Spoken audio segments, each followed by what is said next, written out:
Welcome to the Ultimate Dental Podcast, the place where you can learn how to create a dental practice and a business life that you love.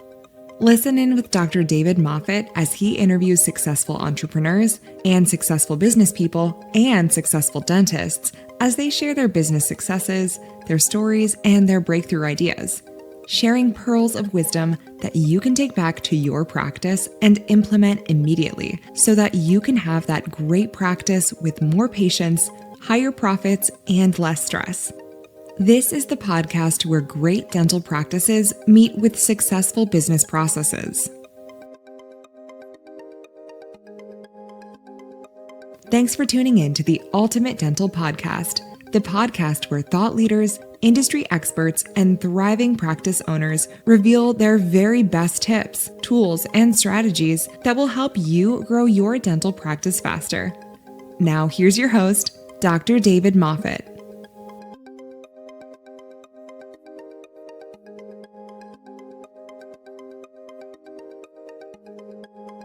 Hi, everybody, and welcome to today's episode of the Ultimate Dental Podcast. I'm your host, Dr. David Moffet. I'm here in Burrawang in New South Wales in Australia, and I'm talking to, it is Thursday morning, late Thursday morning, but my guest, Kirk Behrendt, is in Milwaukee, Wisconsin, where it is Wednesday evening.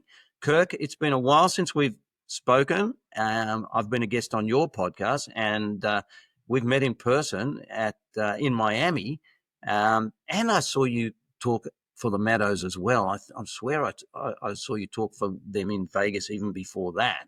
But welcome to the Ultimate Dental Podcast. It's so good to connect, and we've been chatting for 40 minutes before flicking the switch. So nice to have you on the program. Hey, thanks for having me. I'm so excited to be here. It's been a while since I've seen you. I always enjoy hanging out with you. And you're right. Those there was a stretch there where, I saw you in Miami at that conference, and then possibly I think the year before was in Vegas. But I always enjoy. I've had you on my podcast. I love what you're doing. I've never been out by you, but if I ever come out, you got to take me out to dinner. I always tell my American friends, when you come out, you only need a one-way ticket because it's so good out here that you will never go back. I have no doubt it's on my list. I gotta check that out. You've got your finger in so many pies. Like when I see how much you do, and I'm glad to know that you're not a dentist, and we'll tell people that you're not a dentist, but you do so much in terms of practice management. I wonder how you've got the time for everything. And you've got four adult kids, and you do your own podcast. Like, man, you must never sleep. No, it's not true. If you ever come to Milwaukee, and I invite anybody, like you ever want to come to Milwaukee and just hang out, you're going to see, first of all, you're going to be pretty underwhelmed. There's not a lot that happens here. And I think a couple things. Number one is when you're growing anything you care about, you're going to learn that you suck at a lot of things. So I was a big strategic coach client. I don't know if you're familiar with Dan Sullivan, but I had to do the unique ability exercise in the middle of probably one of the hardest times I've ever had as an entrepreneur. And the unique ability exercise, it's a workshop, and you go and you figure out what you're really good at and what you suck at. And so I was there for an entire day, and you figure out you're really only good at like three things. I remember flying back to my office the next week, and I told my team members, I go, I just took a workshop. And I found out I suck at so many things. And they're like, you had to take a workshop for that? And I'm like, no. And I found out like the three things or four things that I was really good at, you just got to find a way to build a business in which you're spending the most time and energy there. And when you do that, you create value. When you don't, like, I'll give you an example. The one thing that I found out I really sucked at, I wasn't terrible at it, but QuickBooks. Like I could get my QuickBooks reconciled, but it took me about 3 hours, and I'd have to do it at night. And it was sometimes right, sometimes not right. And you eventually learn, like, this is not a good investment of my time. So now I have a retired accountant. His name is Tom, and Tom is amazing. And he loves finding pennies, like and that's just not a good use of my time. So over time, and this is almost 30 years, I've been doing this for 28 years. I just feel grateful. It's a great industry, and we're not a big company. Like some people think we're not. Like we know who we serve. We're a coaching company. And so I spend the majority of my time, more of the idea, the visionary, the podcast. The podcast. I'm so excited to be on your podcast, but like I started the podcast 10 years ago. And so like we're now at almost 800 episodes. You meet so many people, you learn so much. And I have a CEO now. His name is Dr. Behrendt Straub, dear friend of mine for more than 10 years. And so he runs the company. So I really don't do a lot other than teach ideas. And then we have alignment meetings every week where I support our leaders. And I'm always focused on one thing, like how do we grow leaders that grow other leaders that grow other leaders? The real secret is when you really develop leaders, that's when you free up time.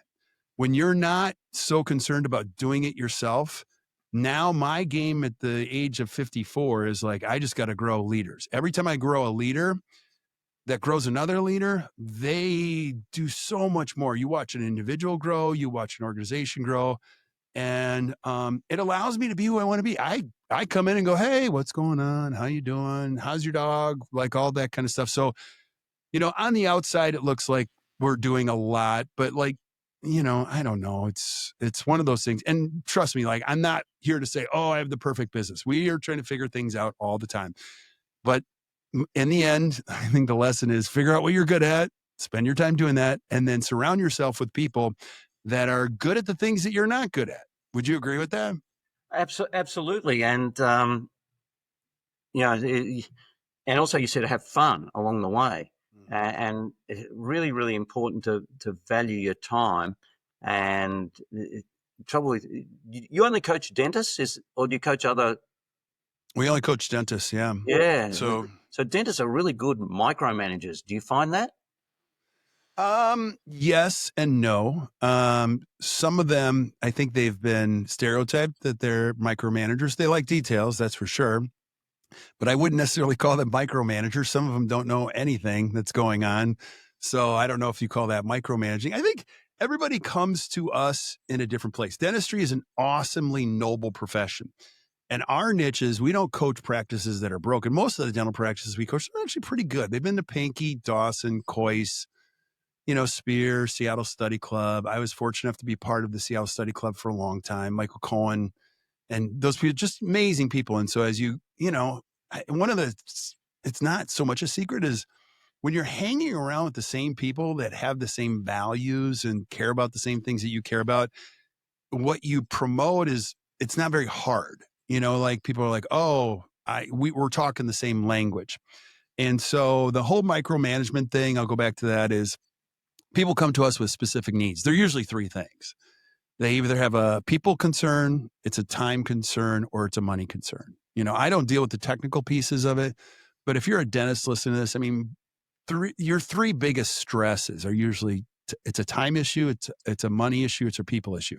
And here in the States, a PPO issue, which I consider a money issue, is like a lot of dentists are now writing off as much as 42 or some cases 50% of their production, which is definitely a money issue. And it also becomes a time issue, is like they're working half of their days for free. So a good-hearted person, and like I'm a geek, I love studying this stuff, and I have a team of people that study how to help dentists be better. So I don't know, it's fun. I enjoy this. It's a great profession. Yeah, let's come back to the PPO, because that's a really, it's something in my practice. For 28 years, it was somewhere I never went, and I'll mention it because when I started my practice, and it was Sydney's second CBD, it was a satellite Western Suburbs business district, and two health insurance companies were setting up their own clinics in that CBD, and all the dentists in private practice were going, "This will be the end of us. They're going to take all our patients," and I was feeling that was what was going to happen. But what actually happened was that the patients that disappeared were the patients who were money conscious, as opposed to the patients who were service conscious and experience conscious. So I focused on concentrating on giving people an experience. So dentistry wasn't about open wide, 1 hour later, close, bye in my office. And so the insurance companies actually took the patients that I didn't want in my practice. And so they allowed me to work in what I learnt later was that out there, Kirk, 20 to 25% of the population, depending on what the service is, don't care what the competitors are charging. They like what you do. They love what you do. They wouldn't even think to shop around because they're so happy with the service that you do. And it might be your nail lady, your hairdresser, your lawn mowing guy, your pool guy, your house cleaner.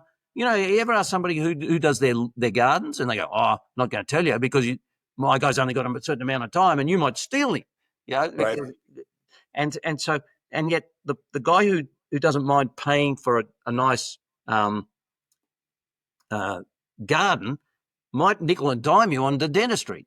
So it's not they're like that in every facet. But when you find that you're working with this person's in that top 20%, it's Pareto's principle. 20% of your customers give you 80% of your business, and 80% of your customers give you 20% of your business and 100% of your headaches.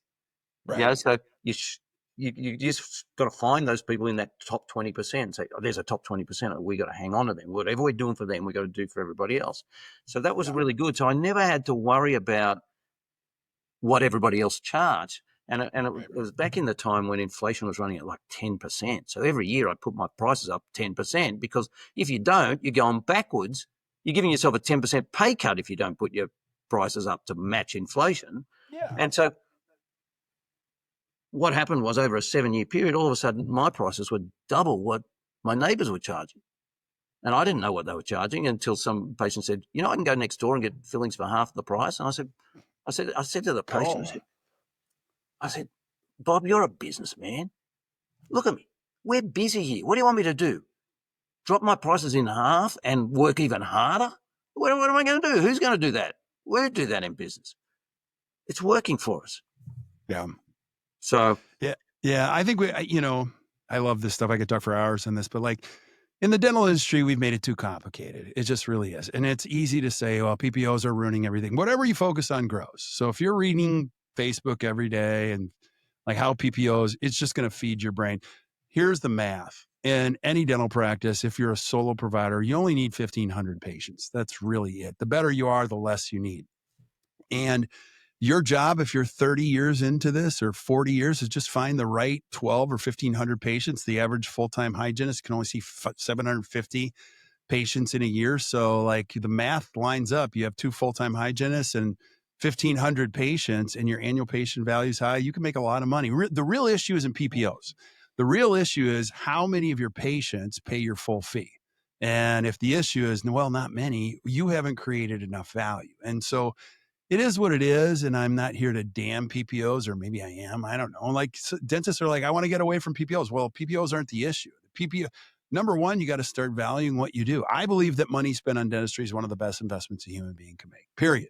I think investing in your oral health, I can prove it, actually makes your life better. You could possibly live longer. You're going to feel better. Like there's so much research now about what happens in this hole under your nose, and it's a unique opportunity for dentists to go, no, I'm going to be, and you know how this is. You find people, you found this, people that paid your full fee and appreciate what you do. They send other people who go, I know you're expensive. I got to pay up front. I have to be on time. You're like, yeah.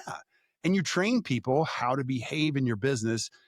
It's not that hard. Like it's hard if you haven't done it and you start to do it. But after 2 or 3 years of training people it's always fun for me. My favorite thing is watching a dentist who's never been outside of a PPO. And then they start having their patients pay. And they're like, holy moly. Like I just had a patient pay me like $6,000. And you're like, that's so great.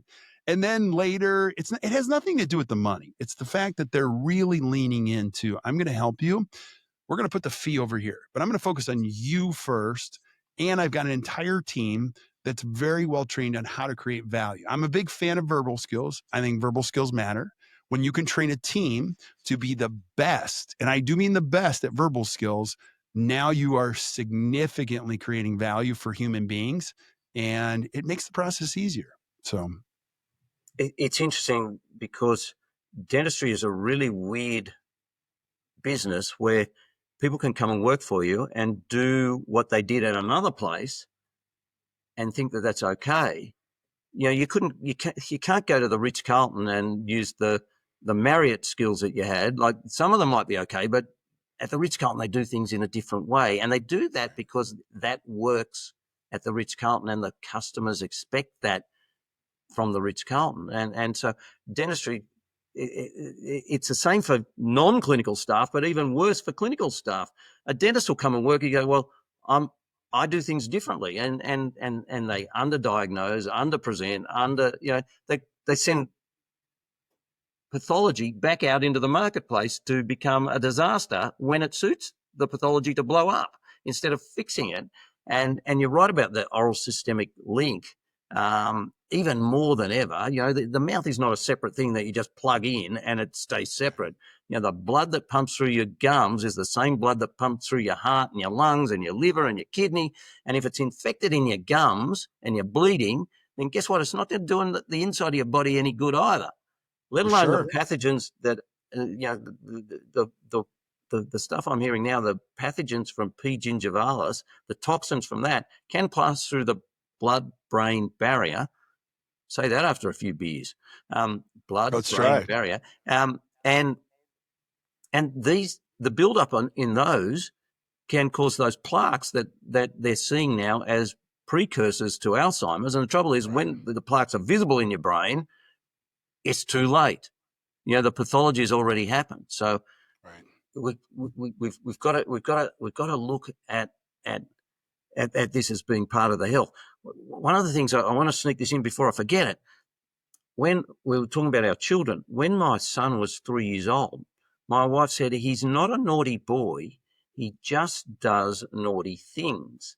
And I say that when people say, "Oh, you're a dentist." I say, "No, I'm not a dentist." I said, dentistry is what I do for a living. Right. I'm actually David, and so David is a unique person. Every person is so you can't say, "Oh, he's a typical dentist," or "He's a typical this." Certainly they have a majority characteristic, like there's high C's on the disc profile because they've got that engineering sort of thing. But maybe I'm different. Maybe I was never attracted to dentistry as a noble profession to help people. I was attracted to dentistry because they told me you're smart at school and you shouldn't be a radio announcer because that's not for smart people. You should be a doctor or a vet or a dentist. And I said, well, I'm smart. Like, how does a vet know what's wrong with his patient? Dog's not going to tell him what's wrong with him. I've got a pain down here. So vet's out. So I wasn't smart enough even to be a doctor. So that's a Seinfeld episode, that one. But glad I did it, and glad and then because I came from a dumb school, all my dumb friends from school, they didn't even go to university. They were all out working and making money, and I'm studying 40 hours a week and night times, and I'm going, this is crazy. I just want to finish, get a job and make some money. I want to earn some money and start living life. So, well, you did good. Yeah. You did really good. Well, I did, but I think the best skills I learned along the way in my dental career was, for 5 nights a week in 4th year and 5th year, I was working in a serviceman's club in a bar, for discos and tray steward service, and I learned how to get my tips. And it's not like in the US where you live off tips and you get no money, but tips was still important. That was a cream on top. And so I learned how to sell myself and become somebody who you could hold a conversation with. And I think that's really important in dentistry. Yeah. I don't know if you have Applebee's over there, David. Do you have Applebee's? You know what Applebee's is? No. But what do you guys? You guys have Outback, don't you have Outback out there? Outback Steakhouse, yeah. You probably laugh or scoff at Outback. That's not really Australian food. Like, we call it Australian out here. And go to the Outback, I tell my kids, we're gonna get a bloomin' onion. And my kids are like, this is not Australia. So, but I grew up very poor, lower middle class, and my dad and mom made me work. And so same thing for me. I was actually a bar back. Then I was a server, and then I worked my way up to being a bartender. And that was greatest responsibility. My greatest young professional job I ever had. And it's not even a professional job, but I was a 3-time employee of the month. My kids laugh at that, but I was so proud that I could make you, David, if you and your wife came in on a Friday night, I could see you coming and I would already know, I don't even know what you drink, but I would know he drinks a gin and tonic with 2 limes and he wants a straw and blah, blah, blah, and what your wife would drink. And it would bring me so much joy to watch you smile. And I would already know what you're going to eat and blah, blah, blah. And so it was just fun. And so those skills today, I tell everybody, like, that's the greatest training you can get ever, is to be a server. You have to manage speed, expectations. You're really a hospitality, expert in those whole realms, so it's a great training. So and it's important because that training is easily transferable into a dental office in terms of being able to anticipate who's coming in. Like at the reception desk, they ask the person who they are. They've got the book. They've got the appointment book. Even if that person's never been there, they go, I've got a new patient. Her name's Betty. This lady's come in. She's standing there. You say, oh, you must be Betty. Yeah, I am. That's better than saying, no, I'm not Betty. I was just walking by and I thought I'd just poke my head in here and see what's going on in this. And then you say, well, practice. Oh, that's funny because I got a new patient called Betty coming in and I thought you had to be her. So then you're making a positive out of your faux pas, and they go, oh, they greet everybody by name. Yeah. We've got a little whiteboard there that says, welcome Betty to the practice. And so he walks in, she goes, they welcome new patients by name before they even get here. Yeah, we could do a whole hour on that, and I think that's the important piece, is that there's so much opportunity. It's not crowded at the top. It's crowded at the bottom. A lot of what we see is so bad and mediocre that if you make a few changes, it has a huge impact on your practice. Like even greeting a patient, even like making them smile, even looking up and coming around, shaking their hands. So like, I know, everything is creating a business is not easy, but like incremental things you can do make a huge impact on the experience of the people you serve. Yeah, it's so important. And if you know their name, you can, I learned this from a customer service guy, beat the greet. Before they introduce themselves, you greet them. You know who they are. Hey, Bob, how are you? How's your day been? Even a new patient, like I say, you must be Betty. My name's Jane. I spoke to you on the phone. Welcome to Active Dental. Mm-hmm. One of the things I did in my practice, I joined the business, the Chamber of Commerce. I was the only dentist there in a business area. I was the only dentist there. So anybody came to work in our town, they say, all right, I'm new. Where should I go to the dentist? And the number one thing they were told is, oh, you got to go to Active Dental. It's going to cost you a little bit more, but it's worth it. Yeah. Yeah, you build your reputation. My job is done. And the thing is, when you charge a little bit more, people actually expect that you're going to be better. Right. And so they're happy to, if they say, well, I can pay a little bit more. It's always that thing. You want the cheapest thing in the supermarket? You go, oh, I'm not taking that. It probably doesn't even taste like eggs. It's not from a chicken. Yeah. I'll take the expensive egg. It's got to have more flavor. So it's the same. People value price. You never hear. You always hear cheap and nasty. You never hear cheap and good. You always. It's just that pairing. But anyway, dentistry was weird. I also travelled the furthest in Sydney to get to Sydney University. I came from the outer west. At the end of the suburban line was just at the end of my street. There was paddocks of cattle and then gardens of cabbages after that. 5 acres of cabbages. I was at the end of suburbia. And if you lived further away than that, your parents sent you and you boarded at university because you're in the country. But anyway, that itself was an education. But I bet. So let's get back to Dentistry 2025. Okay. How do you see practices managing with one of the big issues down here, and I know it's a big issue in the US, is the bottom end of the employment market has basically dried up. So it's very hard to get people to do. There's a staff shortage down there. Back in the day, girls would leave school, they'd go and work in a dental surgery, and they'd work there for the rest of their life. Dentistry would be a career. They would either be a career dental assistant, they'd be a career dental office employee, they might become a hygienist. Now people go to university, get law degrees, and then they go, I don't want to be a lawyer after 20 years, 15 years, and that's a change. How do is dentistry tough for people trying to fill those dental assistant jobs and dental receptionist jobs in the US?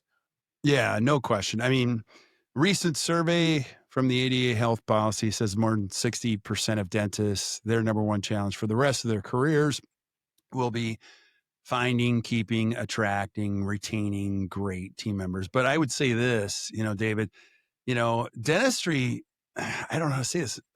Dentists back when I got started, they were pretty fat and happy. And what I mean by that, prior to 2008, like a lot of dentists made a lot of money and it was easy and it was slower pace. Your gross production was your net production. And I had a lot of clients, their overheads were like 50%. They were 3.5, 4 days a week. It was pretty easy. They kept their lives pretty simple. And obviously it's become more complex. And I think it is hard finding great people. And I think if you have any friends, if you're listening to this, you have any friends that are entrepreneurs, no one's going to tell you, oh, it's so easy. Like, talk to anybody who owns a restaurant. It's hard to find any team members now at all. And I think the playing field is level. I think as an entrepreneur, if you really want to thrive as an entrepreneur, you know one thing. Great people don't impact your business. They compound your business. Finding great people doesn't change your life a little bit. It changes your life forever. If you find the right chairside assistant, she doesn't change your life in 2 minutes. It's 30 seconds and you are a happy person. So I think, your game, if you're an entrepreneur, is how do I find, keep, retain great people in a culture that they say, I want to stay here type of a thing. And so I think when you set your sail on that, I'm not going to tell you it's going to be easy, but you're going to start thinking more like a recruiter.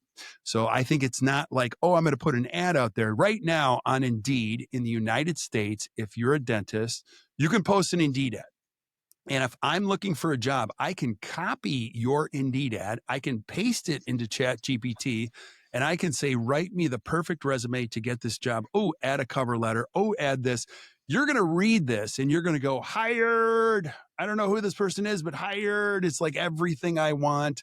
So I think the bar is different now. And I like to think of it as we're recruiters. So we're out, even here at Act Dental, we're growing like crazy. I want a bench. And what I mean by a bench is we're looking for people eventually that, not today, but at some point we might work together, and really for us, it's not about talent, it's core values. So we're big on core values. We follow the EOS traction system, which is life-changing by Gino Wickman. If you've ever read the book, you either read the book and you go, this is the greatest thing ever, or it doesn't make sense. And I read the book and I think it's the greatest thing ever. And we use it. And it works like crazy. And the foundation for it is creating core values and an organized workplace that lends itself to high levels of predictability, clarity. So when we communicate around here, it's super clear. It's quick. And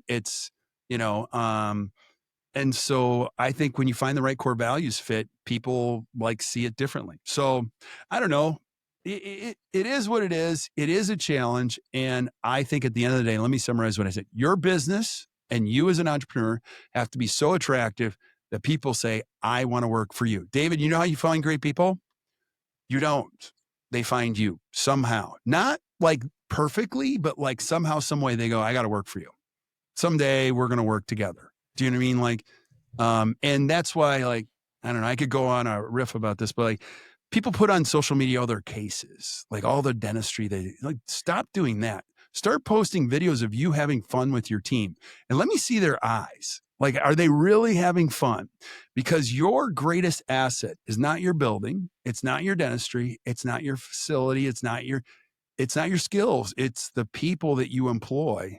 When you get those people, you already know this, the best months you've ever had, you had the best team ever. And that's Pete Dawson used to say this. And I hear his voice all the time. David, he used to say this. He said this when I was 24 years old. He said, Kirk, when you get the right people, you can produce twice as much in half of the time with a quarter of the stress. And he was not about production. He's like, you'll just have your best months ever when you get the right people. Would you agree? Oh, absolutely. In fact, my mind's ticking back to the time that we had really good people, working in the front and in the back, and the place just hummed. They knew what they want. They knew what they wanted to do. They knew what I wanted them to do, and they just did it. And they just fell into place. And that's it. You're right. It comes back to core values.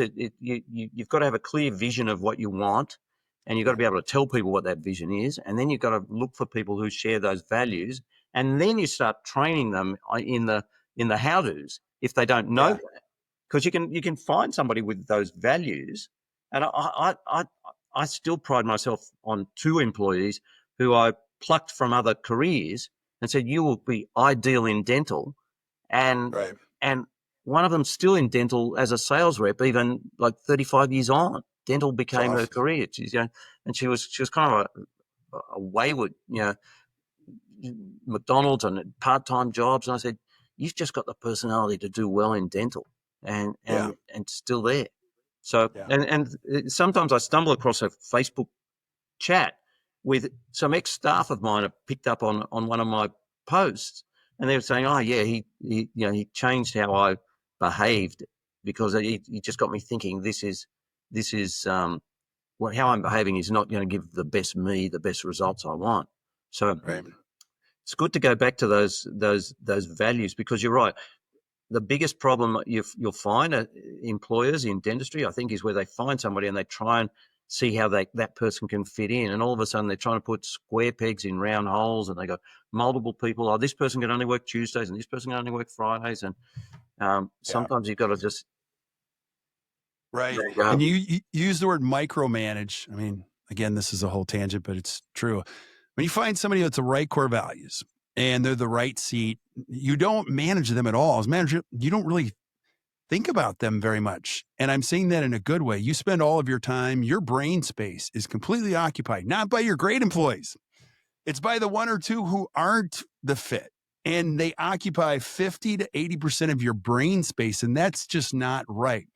And you can't go half the way with core values. You have to go all the way with core values, because they find other people that are a right fit. And then if you hold them high, they kick the others out, that don't fit. They'll hold you accountable to it. They'll say, are these words, or is this real? And at the end of the day, they want to do great work, and they want to be part of something that matters. And your job as an entrepreneur is to spend your energy doing that, creating something like that. And I don't know, it becomes a more fruitful journey. But I don't think employment issues are going to go away anytime during our lifetimes. No. The benchmark that we use down here is that 20% of your income from your practice is wages, and so it's a big chunk of what you've got to allocate, and so you've got to make sure that you expect a result from them, but you reward them as well. And often the reward isn't financial. Often the reward is just recognition, thanks, praise, and celebration. You mentioned about having fun, and that's one of the good things about social media. When you see team videos, and I had a client in Louisiana, and her team would be playing games in the hallway, and you go, these guys are having fun in this office. It really is a place where they enjoy coming to work, and that was good. She was just a recent graduate. The owner, 4 years out, she contacted me because she said, I'm seeing 60 patients a day. Something's wrong. This is not how it's meant to be. And I don't know how to fix that. And we fixed it. And she was just trying to getting back to it. She was on every plan. And so we said, well, we'll just segment some plans out. And within a year, she went from every plan to no plans, and became fee for service. And the essence of fee for service is that when there's no middleman between the person giving the service and the person receiving the service, it's clean. 100%. If somebody's in the middle, there's a little bit of argy-bargy both ways. Can you do this for me because? Can you do this for me because? Yeah. Typically in the United States, if you're heavily involved with PPOs, you have somebody that's working the front and they're employed by the insurance company, but you pay their salary. It's the most brilliant scam of all time. So you talk about the middleman, most of the practice, and really, if you're producing a lot in a PPO, like you need a heavier group of people. You might need 12 people where the same practice that produces the same amount, but actually collects all of it only needs 7 or 8. So gross production, we say it all the time, is like, it's the most useless KPI in dentistry. People tell me what they produce. It means nothing. I don't know if you're keeping any of it. It just tells me how much potential activity there is. And a lot of the gross productions we see now are outrageous. Like to see a single dentist do $3.5 million or even 4, I'm like, that's just a lot of teeth. And they're like, yeah, I'm writing off 42%. I'm like, oh my gosh, like you're cranking teeth and you're working half of your days for free, but you're paying everybody for full time. So I don't say that to stress anybody out, but like it starts with math. Like you got to do some math here and go, okay, this doesn't make any sense. And you don't have to drop PPOs completely. People are always like, you have to get rid. No, I mean, if you're 100% PPO and you go to 70% PPO, you're making money. Then you go to 50% PPO. Like you said, evaluate some of these plans and slowly get off the ones that don't serve you. If you do a segmentation exercise, which I'm sure you've done, you're going to find some of these plans that you're on, there's like 9 patients on them, but you're so terrible. And those are the easiest ones to drop right away because there's only 9 patients. It gives you experience to talk to these patients. You're thinking all 9 will leave. Well, they don't. And then you learn to go on to the next one, the next plan that has 22 patients that you don't get paid anything on. And then you can go to the big before you go. But like if you can slowly move away from being so PPO dependent to less or even not, then you're getting paid. You're cutting out the middleman. You're making more and more money and you're probably working reasonable hours and you're enjoying your life. Like there's nothing worse than working super hard and not getting paid for it, or going to work so other people can have jobs. I had a dentist tell me that one day, Kirk, you're going to help me. I go, why? He goes, because I'm tired of going to work just so everybody can have a job. And I'm like, oh gosh, it creates this wild resentment for people and resources that isn't real. You know what I mean? You just feel that because you don't have any margin in your life. And so you're angry at everybody. You're angry at the dog when you get home, So I don't know. Our job is to help dentists have freedom again. And it's not like brilliant science. It's just like, let's take a look at the math. Why are you doing this? I don't know. Let's not do that anymore. How many days do you want to work? I want to work 4 days a week instead of 5. They go, well, my practice is going to die if I go from 5 to 4. I go, no, it's not. Do you want to work evening hours? No, I have little kids. Okay, stop doing evening hours. Well, what is going to happen to all my patients? I'm like, well, they're going to come in the hours that you work. And then they do this for like a year. You know how this works. They go, that's crazy. These patients come in the hours that we work. They pay our fee. I'm like, yes. So I don't know. It's fun to give people permission to be who they want to be. Yeah, that fear that they have to be there all the time. They haven't gone to dental school and paid, dental school fees. So they've got student debt, then they've got practice debt, and then they're open 7 days a week. 12 hours a day. That's crazy. That's not a business. That's a prison sentence. And you just get to go home. That client that I said when we segmented the plans, what I said to her, she said, I'm not really meant to drop the plans as such. I said, well, let's do this. Let's just say for everybody who's in a plan, on Wednesdays, they can't get an appointment.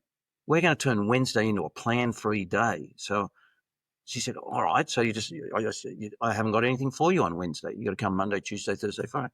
So after a month, I said, how are Wednesdays going? She goes, it's like I'm working on another planet, she said. She said, it is so nice seeing 10 or 12 patients a day and making the same money, and her profit was up $200,000 in the year when she got rid of all those plans. Extra 200, same gross production. Yeah. She was seeing 20 patients a day instead of 60. Yeah. And she said, my husband likes me. Yeah. Yeah. And there's a lot of, that's a whole nother episode we could do, is like, how do you do this? But I think at the end of the day, you just got to focus on like, which patients do we want in our schedule? We're reappointing and focusing on the patient base that we want to build instead of letting PPOs flood our practices. Because you sign up for enough of these plans, you can't even answer the phones fast enough. And before you know it, overnight, your schedule's flooded with them, and your team member at the front is just trying to make it through the day, And so it is what it is. But the coolest thing about dentistry is there's no rules. You can make up the rules. You can practice where you want. You can hire who you want. You can work on who you want. You can pick your hours. You can choose your feet. Like you can choose what style of practice. Every single thing about it, you can choose. Like, it's so fun when you can see that side of it. I was very fortunate. A patient said to me in my first year out, when I was an assistant dentist, he said, dentistry is the last bastion of free enterprise. This is in 1983. He said that, and it still is. You can, like you said, if you're a baker, you got to be open 7 days a week. You got to be baking bread 7 days. You can't say I just bake bread on Tuesdays. But as a dentist, you can say just work on Tuesdays. Even if you sell your practice, you can still work in your practice when you want. If you get that deal. The other thing that the same patient said this to me. He said, I was explaining choices to him of treatment, and he just goes, he said, hang on, doc. He said, what's with all these options? Just tell me what I have to get done and what's best, and I'll get it done. He says, you're the guy in the white coat. That's why I'm here. Tell me what's best, and I'll do it. Yeah. And that just shortened my working life dramatically, because I just say to the patient, you don't want to lose this tooth? They go, no, I don't. I go, you don't want to lose this tooth, do you? No, I don't. Okay, well, this is what we got to do. Right. It's because the trouble in dentistry, when you give them first choice and second choice, they think second choice is exactly the same as first choice. They think it's like, do you want the red one or the green one? It's not the red one or the green. It's like, do you want composite veneers? Composite veneers. Who does composite veneers? Oh, they're cheaper. They take longer. The patients are never happy with them. And the people keep doing them. And you charge less. When you find the right person, like I'm redoing a bathroom right now. And he's amazing. I'm just like, just tell me what's the best. He's like, okay, again, it goes back to trust. I think if you're a business that creates a lot of trust, people will follow your lead. They want you to tell them the truth and what the best way. And you can be the gatekeeper and say, listen, I want you to keep your teeth for a lifetime. I want to do the least amount of dentistry, but in this current circumstance, I think best treatment for you is this, type of a thing. It's really, I don't know. I love this stuff. So it's theory for another podcast. So I did enjoy the patient relationships, and even, one of my patients died at the age of 97 after I'd left my practice, and he followed me I worked as an associate for a friend for a couple of years, and he followed me there, and then he died at the age of 97. He died with all his teeth. He was a Second World War prisoner. He died with all his teeth. He's a very smart man. He was still having tennis lessons in his 90s. Yeah. He said, I can't get around the court. He said, but at least I know how to hit it. Yeah. He was that sort of guy. And just every time I watch the tennis, and I don't watch that much, I think of him, and it's those memories of the relationships more than thinking, the veneers. I did a little bit of cosmetic work. I did, went to the LVI, the Las Vegas Institute, and learned because I want to learn how to do it quickly, how to do it efficiently. And I remember I did one lady, and 6 months later, we redid some composite veneers that were done elsewhere. And 6 months later, she passed away. She was 80. And her daughter said, don't feel bad. That 6 months with that new smile was the best 6 months of her life. She was so glad she had it done. Yeah, it's so great. So great. But yet some people say, oh, I'm old. I'm not going to spend it on my teeth. Well, if you're old and your refrigerator breaks down, you don't say, well, I'll just buy an ice box because I'm not going to get the full value out of the refrigerator. Right. you just you save some money, leave it to kids who are going to burn that money. Yeah, I think they've got to look after themselves. It's important. You mentioned ChatGPT as well, and so it just briefly came into the conversation. How do you see AI affecting dentistry moving forward? I think AI is an incredible gift right now. It's mostly misunderstood, or people that haven't tried it are a little afraid of it. I mean, if you look at some of the digital radiography, I'm a big fan of the Pearl system. It really is amazing, and it makes our dentists better dentists. Like, they're held accountable to. I had one dentist who's like, I've taken every course ever, and Pearl made me a better dentist because it's just right there. Also, if you have another dentist in your office, it's kind of the tiebreaker. You're looking at we're looking at a a machine that's diagnosing. Now, what most people don't understand is it's feeding one supercomputer. Here in the US, big semis there's a lot of them that are being fed by AI and learning how to drive, but it's all feeding one computer, meaning it's learning how to improve their processes every minute. Now, that could sound scary a little bit, but in dentistry, that's the same process. So it's happening in thousands of practices, and they're recognizing decay and opportunity and clarity for patients. So I think AI misunderstood it makes a lot of people scared, but there's a tremendous opportunity right now. What it looks like in 10 years, I can't speak to that because it could be quite different. There are some things that scare the heck out of me, like, I see videos now and I'm like, I don't think that's the person I think it is.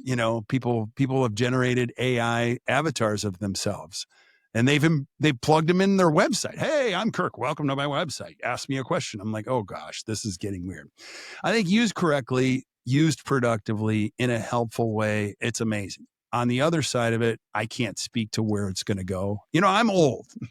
I'm 54. So like I'm on the back nine, and I don't want to predict what the future is going to look like because most of the time I'm wrong, but I do know dentistry is a great profession. If you can use technology correctly, it's always helpful, don't you think? What do you think AI is going to look like in the future? I love the fact that, as you mentioned about Pearl, that the question of diagnosis is, well, the computer says that you've got decay. So that's all of a sudden it's not 50 shades of grey anymore. And I used to get a hygienist would say there's mesial decay on this tooth, and I'll look at the tooth and I can't see it. And I look at the X-ray and I can't see it. And so then I'd sink the burr in the top of the tooth, and I get down to the interproximal dento-enamel junction, and there's demineralization in the dentine. And I'm going, how did she see that on that X-ray? I couldn't. Her eyes are better than mine. And so the Pearl takes that is it not?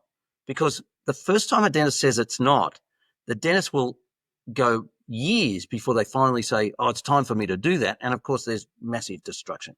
That's one thing. So it helps associates get up to a better speed, because whatever goes on in here doesn't go away by itself. It has to be treated.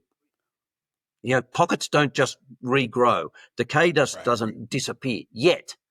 Right. The other thing about AI, though, which I think is really good, is now that all notes are now, I used to dictate and somebody used to have to type it. Well, now just record. I'm just going to record this conversation, and Otto just turns it into clinical notes. So much easier. So much easier. So yeah, I think it's going to be super helpful for a long time. Your challenge as a dentist is figure out which technology is going to help me the best. So, but you're right about ChatGPT. If you've got a question, just ask ChatGPT to give you an answer to it, and if you don't like that, I say, ChatGPT, here's how I write. Can you write it like me? And then somewhere between them is what I like. But I think it's great. But the future of the world in terms of AI is exciting, because nobody really knows where it's going to go. But if it makes our lives easier. Yeah. You grew up at the time where if you wanted to change the channel on the television, you used to have to get up off the couch and walk over to the machine and twist the knob. Yeah. And we didn't even have a knob. I had a needle nose pliers that I had to go in there and go, so I was the remote. My dad would say, get up, change that channel. So, We had a valve television set that all of a sudden the picture would expand, it would zoom in, and of course it wasn't meant to do that. So you used to have to get a one of those enamel handled knives and hold onto the metal bit and stick the enamel bit into the back and hit this tube and push this button and it kind of whoop back to normal, but on black and white television too. Yeah. So we've come a long way, that's for sure, buddy. We have, but still, extraction is still the same as it used to be all those years ago. There's no somebody's still got to lean on a tooth and pull it out. One of my colleagues at university, a small statured woman, she said, "Look at the size of my hands," and you should see her right hand is twice the size of her left hand because she's an oral surgeon. Wow. All day long. Yeah, it's just, man, oh man. So it's still there. How's the employment market in terms of employing associate dentists over there? Are they all going to DSOs first? Well, I just got that question again today. I think just like regular, I shouldn't say regular team members, but assistants, hygienists, I think you got to up your game as a dentist. And if you're trying to find the right associate, you got to start early. And I find that the best associate opportunities, they might not be dentists fresh out of dental school, but the relationship was established. Let me explain. I go to the dental schools a lot. So I'm out at UNC. I used to go to UMKC a lot. And you see these kids. And I mean, there's a couple D4s this year from UNC. I'm like, wow, these kids are going to be rock stars wherever they decide to go. And so you can't necessarily think of it as like, I'm going to go find and I'm going to poach from the dental school. You got to go in there with a good heart. And there are some great instructors, faculty members at UNC. One of them, Dr. Jack King at UNC. He's like, I know who these good kids are. He put a post on Facebook 2 days ago saying, hey, listen, I got one of the greatest kids ever who's looking to relocate to this area. Anybody interested? And you could see people like, yes, so it's just like anything. It's like there's so many good, talented people out there, but they're not just looking and they're not going to drop on your lap. They're not. You got to go out there, and the really good ones, you got to be clear about what you're going after too. If you're a dentist that looks for somebody who's like, I just want somebody who works part-time, really doesn't want to own their own business and just kind of wants a job, there's expectations with that. Those people often aren't, super, super driven. They want the predictability of employment, and you got to be okay with that. On the other end of it, some people want the most amazing associate ever. Well, if you find the most amazing associate ever, they don't want to be an associate forever.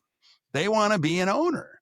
And if you're not willing to entertain that or have some type of a courtship period, you're going to lose them. And so I think they're very talented. And and again, it goes back to this. You just got to think a little bit bigger and a little bit better. It's not about how do I get somebody to make more money for me? How do I build and grow and develop another leader for this practice who would want to stay here for a long time? And those are two completely different mindsets. A lot of people want to get an associate to make money. And while that's valid, that happens afterwards. Your thought process is going to be, how do I find the right associate that we share the same values, that I would want to entertain the equity, however you do it. And that often becomes a much better situation. So there's nobody in the U.S. that's like, oh, finding an associate is easy. No, it's not. Even the biggest DSOs, if you know anyone that works at them, their number one game, their biggest challenge is associate retention.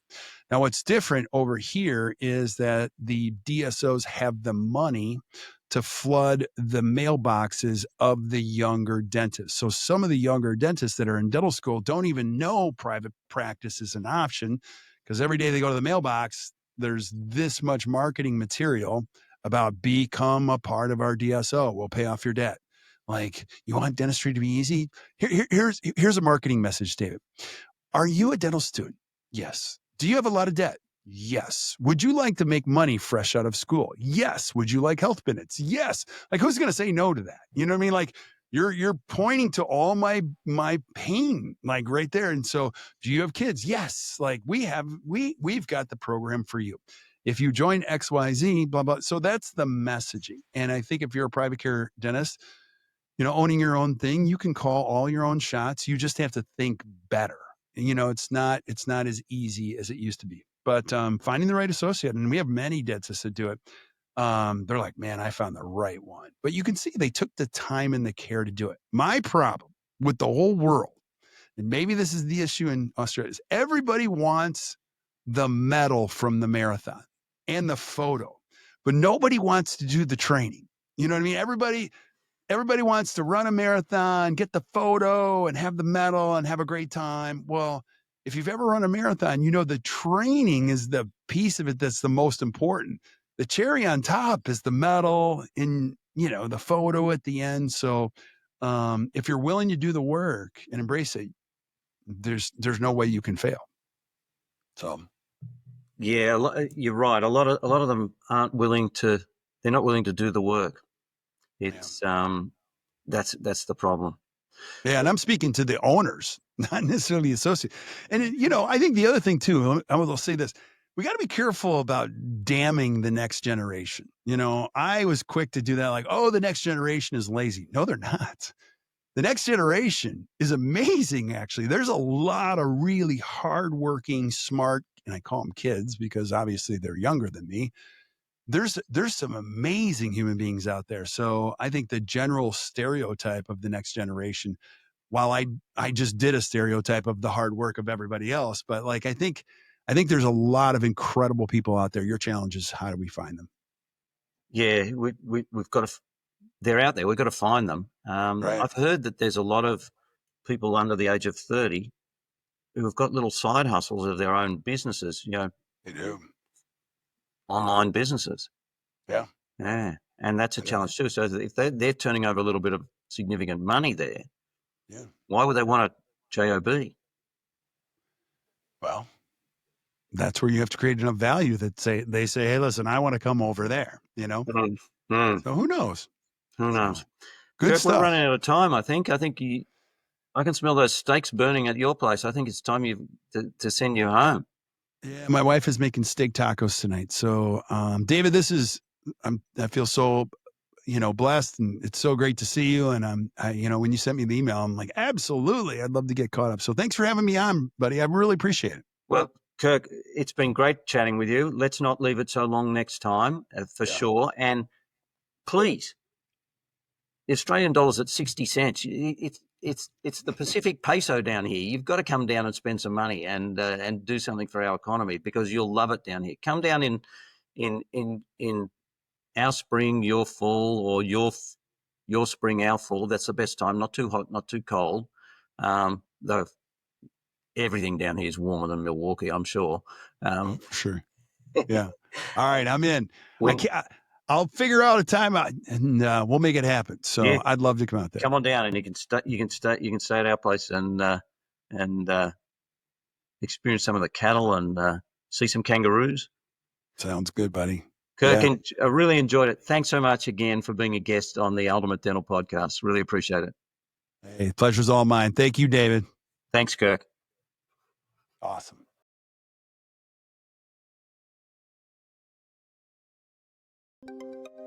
Thank you for tuning in to another inspiring episode of the Ultimate Dental Podcast. We appreciate each and every one of you for being a part of our dental community and joining us each week on this incredible journey. If you found value in today's episode and you don't want to miss out on future episodes packed with expert insights and actionable strategies, here's how you can stay connected with us.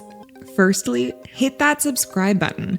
Whether you're listening on your favorite podcast platform or watching on our website, subscribing ensures you'll never miss an episode. Secondly, share the love. If you know a fellow dentist or colleague who could benefit from the wisdom and knowledge that we share here, please share our podcast with them. Also, please share the podcast on your socials by simply clicking on the social icons wherever you view or listen to this podcast. Together, we can all do our bit to elevate the dental profession. And finally, stay engaged with us. We love hearing from you. Your questions, comments, and feedback fuel our mission to provide the best content for your professional growth, your personal growth, and for your practice growth. Remember, your journey to creating a dental practice and a business life that you love is our mission, and we're excited to be your trusted guide along the way. Thank you for being a part of the Ultimate Dental Podcast. Until next time, keep smiling, keep striving, and keep on tuning in to the Ultimate Dental Podcast.